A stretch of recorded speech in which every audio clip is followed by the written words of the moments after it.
Howdy, y'all. It's me again. Yep. Well, today this is going to be on relationships. Relationships.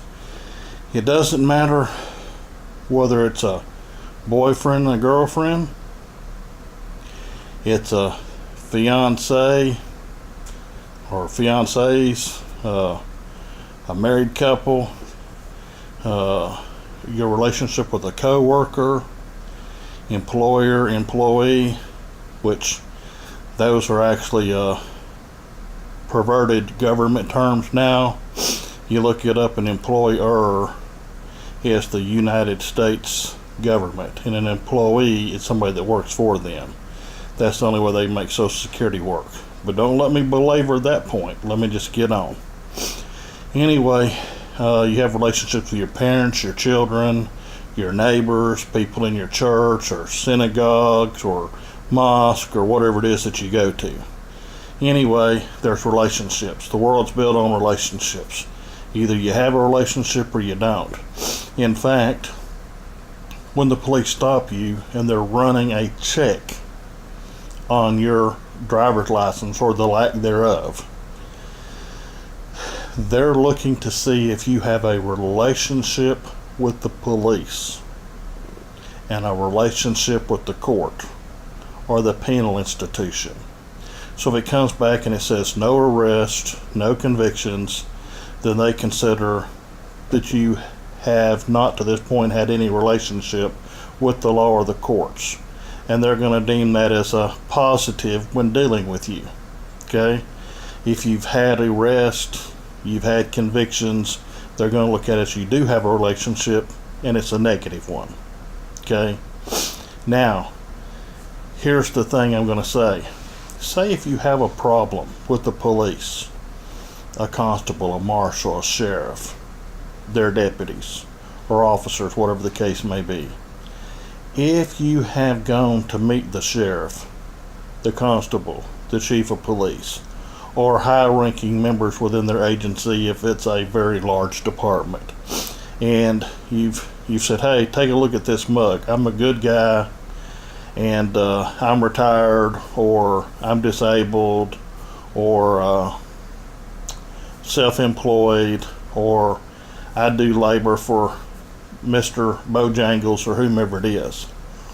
But you get to, collecting a few business cards, some of the investigators and other officers, you get to know them. You make it your business to go down to the municipal court and introduce yourself to the local magistrate and county judge, any district judges you can run into. Just go in and sit in their court and watch how do they talk to people, see how they treat people. And tell the bailiff that you'd like a word with the judge after court.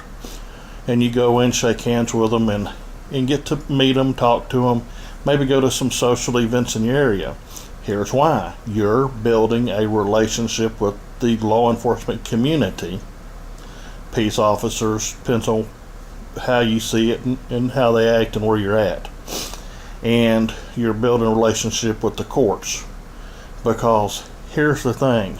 Nothing ever happens unless the enforcement mechanism is triggered. Whether you get shot, go to jail, get a ticket, something has to trigger it, has to set it off. Something has to happen. So if police like you, police have a relationship with you, they're going to think and rethink giving you a ticket or arresting you. Okay? Because you have a relationship.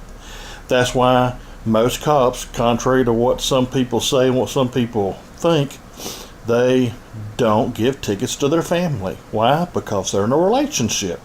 They don't give tickets to their children and their husbands and wives and blah, blah, blah. Or their good first buddy that they hang out with. Well, if you become known in their community as a problem solver, resolver, a good person in the community, they're probably not going to stop you to start with. So there's no triggering. But just in case you run into that other cop that does stop you, then maybe you can go talk to some of the detectives, investigators, the chief, the sheriff, and say, hey, I'm a good guy, and this guy just couldn't get it across to him that I'm not a bad actor. I'm a good guy, do the right thing. And could you talk to him and see if we can resolve this? And probably 90% it's going to go away. Magic. Poof. Police magic. Poof. Puff the magic dragon. That ticket's gone. Okay? But in the 10% or so that it doesn't, then you already have a working relationship with the local magistrate, the county judge, in case it's appealed up to the county level, and the district judge in case it goes that far. So since you done met them and talked to them, they're familiar with you, and over time you can share some of your ideology, whether it's religious, specifically to the law and religion combined, saying that's the original source, or it's to the law absent of religion, or what have you.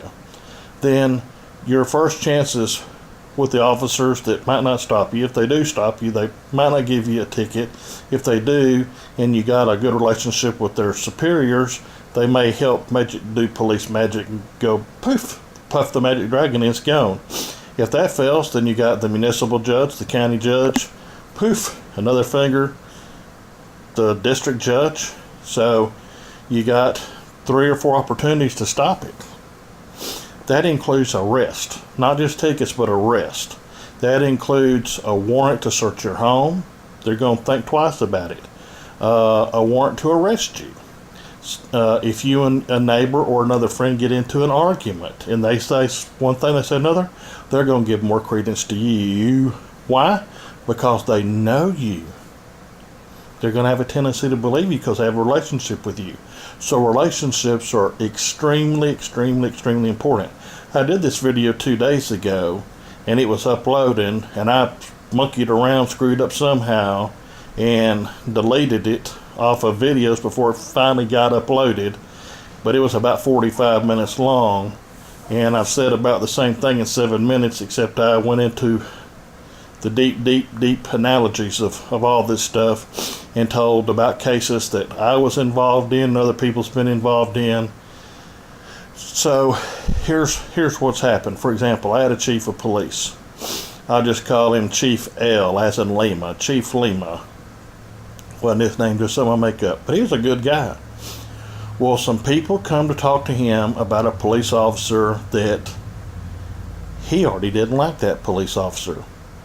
He was hired just days before they hired him as the chief. He said which I was his number 2 guy, said he would have never hired him. Never. And he looked for any reason, every reason in the entire book to help him to go away. You know, he didn't do nothing unlawful to him, but, you know, he'd try and give him shifts that he might not like. He tried talking to him about maybe moving up to other agencies. Every time he did anything that was a little smaller, he made it a little bit bigger, put a little more pressure on him, tried to help him out the door. He was a bad cop. He had been fired from 6 or 8 different agencies in Florida. So he just was one bad problem moving from one agency to another. And he I think had a real serious mental issue too about having the last word and coming out on top. And in fact, one night I got a call to go down into very, very bad area.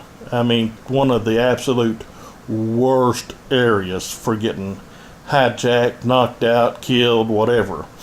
And this was after hours, and I got called out when he was supposed to be on duty, but he had checked off duty early and disappeared, and he was supposed to be on call the rest of the night. It's a small department for a few hours until the chief come on. But instead they called me out because he won't answer his phone. He figured something was up. And it was. When I got down there, people come out of the woods with baseball bats with nails in them. They had chains in their hand. They had knives. Some of them had rifles. And I jumped out and said, hey, this is Jones here. Wait, this is Jones. What's up? And they said, where's so-and-so? I said, what do you mean? Well, we called for him to come down here. Oh, I see what this is. It was like an ambush, huh, right? I said, well, at this point in time, with about 30 or 40 y'all out here, and it's 4 o'clock in the morning, and ain't nobody need me here, I'm gone. I explained to the chief what happened the next day, and he said, that's very damn dangerous. So I actually had to get real creative in my writing to say that there might have been a misunderstanding in the community. Very, very damn creative. Anyway, me and the chief both told him that he probably needed to get a job somewhere else because he had hurt people physically in town, but we could never seem to get enough damn evidence and get the right people to swear an affidavit to remove him. So if anybody come in and complained about him, we knew it was true. We knew it was valid. Okay? But he always was so fast and so slick, or we'd get a sworn affidavit from somebody a couple of times, but by the time it was time to go to court, they'd done changed their mind, because he done went behind us and went behind them people, told other people he's going to wind up killing somebody or doing something really bad to people if they testified against him. He was one of the dirtiest cops I've ever known in my life. I wouldn't have cried a tear if somebody had killed him. You know, that was reality. He was just a bad man. But the point I'm making is, if some of them people that complain not on him, I got sidetracked. Sorry about that. I do that sometimes. But anyway, there was another police officer that somebody complained on that he was kind of middle of the road. He wasn't really good and he wasn't really bad. He was just kind of there. He made a lot of mistakes. He wasn't mean or evil-spirited, but he made some mistakes. He turned out to be on the trashy side, but only time tells about some of that stuff. But anyway, some people made complaints. After he gave them tickets or arrested somebody, and they come up and complained about how he conducted himself, certain things he said and done that were highly unethical, questionable, maybe even criminal. And the chief said, you know, if any of them people that made these complaints, if I had known them personally, you had known them personally, and you had a good working relationship with them, and we knew that they were solid, and they had been working with us ahead of time, we could have gave a lot more credibility to what they said, and we probably could have taken this officer further to task. We did an internal affairs investigation, and he was cleared, but by the skin of his teeth. And he was told he might want to move on too. Anyway, the long and short is this. The chief said what a lot of chiefs say and a lot of sheriffs. If me or my staff had have known them, if we had have had an understanding and a relationship with them that was very favorable before they got the ticket, or before they were arrested, or before the search warrant, we would have thought about this a lot longer and a lot harder. And chances are they wouldn't have got that ticket and went to jail. And I've heard that thousands of times. But I heard it from that particular man a lot of times when something would go wrong and people would make a complaint. Now, that one officer that was bad, we expected any day for stuff to come up. And I did have a good working relationship with a couple of those people, and I pressed and I pressed and I pressed very hard. And I even told the state attorney's office, I said, listen, I know these people. They do not lie, they do not cheat, and they do not steal. And I'm going to the wall for them. We got to do something to this officer. But he belonged to a police union that pushed back, and they pushed hard. The state, of course, has unlimited funds where the union doesn't, but the union did have a lot of pull and did have political muscle. So it was a toss-up. But anyway, the long and short is this. The relationships matter. Relationships matter. Okay? So, and my word of the day is love. You don't know if you're going to be here tomorrow. You don't even know if you're going to be here at the end of the day. So if you have a husband or wife, mother, father, brother, sister, aunt, uncle, cousin, niece, nephew, a long lost friend that you ain't called, maybe you ought to call them and tell them you love them. Tell them you're thinking about them. It'll make their day. It'll make yours too. And it'll strengthen your relationships. Relationships or what it's about in life. I got a good relationship with my Lord and Savior Jesus Christ, so I can ask for a lot and I can expect a lot. But he expects a lot out of me too, which as a man there's only so much I can do, but he expects me to do the best I can. Other people have other gods. That's their business.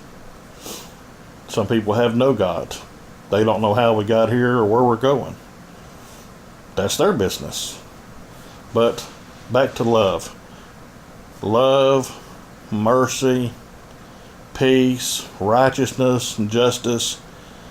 They all kind of come out of everything good comes out of love. Nothing good comes out of hate. Nothing good comes out of bitterness. Everything good comes out of love. I love you people. Keep praying for me. Whatever you can do over at my PayPal account, $1 or $2 is appreciated. So far, how much do I have? 0. But I'm happy. I mean, that's what it is. It's a donation. It's a gift. If you got it, give it. If you don't, okay. It's Daymond, DAYMOND 4040 at yahoo.com. That's the PayPal account. It's like Raymond, but with a D. Daymond 4040 at yahoo.com. Oh, stop by the church. SovereignChurchofJesus.com. SovereignChurchofJesus.com. Email me. Leave me a message. I help everybody I can. Thank you and God bless you. Bye.